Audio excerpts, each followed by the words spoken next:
अस्सलाम वालेकुम दोस्तों, मैं हूं आपका होस्ट मोहम्मद शफीक और आप चैनल देख रहे हैं टेक्निकल स्पीक टीवी। आज की वीडियो बहुत ज़्यादा इंटरेस्टिंग होने लगी है। अगर आप मेरे चैनल पर न्यू प्लीज़ सब्सक्राइब कर दें और साथ लगे बेल आइकन दबा ताकि मेरी हर आने वाली नई वीडियो का नोटिफिकेशन आपको जल्दी जल्दी मिल सके। तो आज हम बात करने वाले हैं ज़ोंग की कॉल हिस्ट्री के बारे में। ज़ोंग की कॉल हिस्ट्री कैसे ले सकते हैं वो इसके मुतालिक हम इंफॉर्मेशन जानेंगे। और आपने वीडियो को स्किप नहीं करना और वीडियो को शुरू से लेकर एंड तक देखना है और लाइक ज़रूर कर देना और अपने दोस्तों के साथ शेयर ज़रूर कर देना है। अगर आपको मोबाइल फ़ोन कहीं रह जाता है या किसी दोस्त के पास रह जाता है, वो आपको कॉल कर देता है किसी को, तो वो नंबर वहाँ से डिलीट कर देता है, तो वो आपको कैसे इन्फॉर्मेशन मिलेगी? आपने जो लिंक आपको डिस्क्रिप्शन में दूँगा, वहाँ पे आपने जाके उसको ओपन करना है।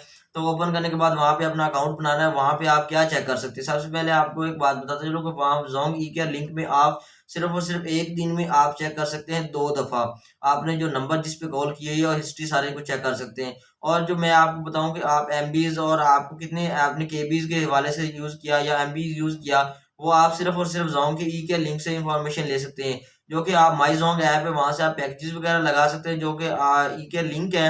ई-केयर लिंक के थ्रू आपने गूगल पे जाके वहाँ पे इसको लॉगिन करना है। लॉगिन करने का तरीकाकार ये होगा कि आपके पास जो है ओटीपी जो आएगी, ओटीपी उसी नंबर पे आएगी। ये नहीं कि आपने इसको मिसयूज़ नहीं करना, या ये आपने लीगल तरीके से इसको यूज़ करना है। आपके पास ज़ोंग की सिम है, तो आपने अपने ही इसको चेक करना है। तो आपके पास मैसेज आएगा, ओटीपी ओटीपी आपने सेंड करनी है और आपने माई यूजेज पे जाना है। माई यूजेज पे जाने के बाद अगेन आपके नंबर पे 8 डिजिट की जो है ओटीपी आएगी, वो आपने उसके अंदर पुट करनी है और पुट करने के बाद आपको जो है वो ईज़ी आपको इन्फॉर्मेशन दे देगा। लेकिन आपने ये एक बात आपको बता दूँ, ये सिर्फ़ और सिर्फ़ 3 दिन की आपकी कॉल हिस्ट्री और एसएमएस हिस्ट्री और नंबर और चार्जेज़ वगैरह सारा कुछ वहाँ पे 3 दिन का ही बताएगा। इससे ज़्यादा वो नहीं बता सकता, क्योंकि वहाँ पे इन्होंने अथॉरिटी ही इतनी दी हुई है। आप हेल्पलाइन से पूछे तो हेल्पलाइन से आप किसी भी चीज़ का इन्फॉर्मेशन नहीं पूछ सकते, और वहाँ पे आपको ये इन्फॉर्मेशन भी मिल जाएगी कि आपके नंबर पे कौन-कौन से पैकेजेज़ लगे हुए हैं और कौन-कौन से पैकेजेज़ यूज़ हो रहे हैं, आपके इज़ाफ़ी चार्जेज़ तो नहीं हो रहे हैं।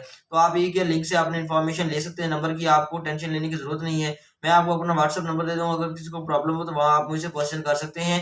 उम्मीद करता हूँ ये छोटी-सी वीडियो आपको अच्छी लगी मेरे चैनल को लाइक करें, सब्सक्राइब करें। मिलते हैं नेक्स्ट वीडियो में, तब तक के लिए अल्लाह हाफ़िज़।